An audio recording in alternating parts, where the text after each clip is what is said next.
पिछले वीडियो में हमने देखा कि किस तरह मोहम्मद बिन कासिम ने सिंध पर आक्रमण करके उस पर विजय प्राप्त की। इस वीडियो में हम देखेंगे कि किस तरह राजा दाहिर की बेटियों ने सिंध की हार का बदला लिया।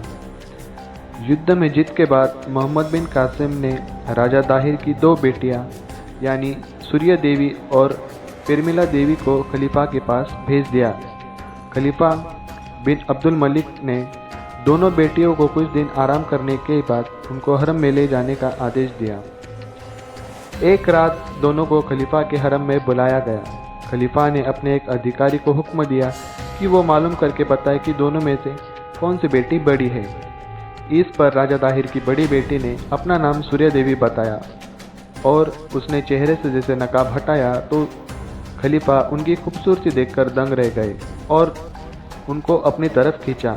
लेकिन लड़की ने खुद को छुड़ाते हुए कहा, बादशाह सलामत रहे, मैं बादशाह के काबिल नहीं, क्योंकि आदिल इमादुद्दीन मोहम्मद बिन कासिम ने हमें 3 रोज़ अपने पास रखा और उसके बाद खलीफा की खिदमत में भेज दिया।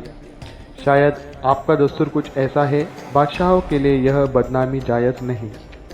इस घटना के बाद कई इतिहासकार हमें यह बताते हैं कि खलीफा वलीद बिन अब्दुल मलिक मोहम्मद बिन कासिम से बहुत नाराज़ हुए और आदेश जारी किया कि वो संदूक में बंद होकर हाजिर हो। कई जगह हमें यह भी उल्लेख मिलता है कि मोहम्मद बिन कासिम को बैल की चमड़ी में पूरी तरह से बंद करके आने का फरमान सुनाया था। जब यह फरमान मोहम्मद बिन कासिम को पहुंचा तो वह अवधपुर में थे। तुरंत आदेश का पालन किया गया, लेकिन 2 ही दिन में वह मृत हो गए और उन्हें दरबार में पहुंचा दिया गया।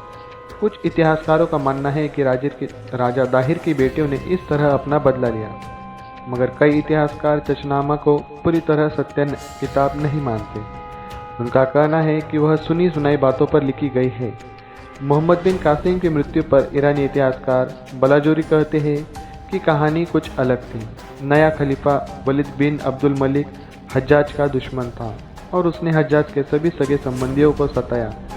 बाद में उसने मोहम्मद बिन कासिम को वापस बुलाकर इराक के मोसुल शहर में बंदी बनाया और वही उस पर कठोर व्यवहार और पिटाई की, जिसके बाद उसने वही दम तोड़ दिया। और इसी तरह भारत पर सफल आक्रमण करने के बाद अरब के राजाओं द्वारा भारतीय भूमि का दरवाज़ा खुल गया।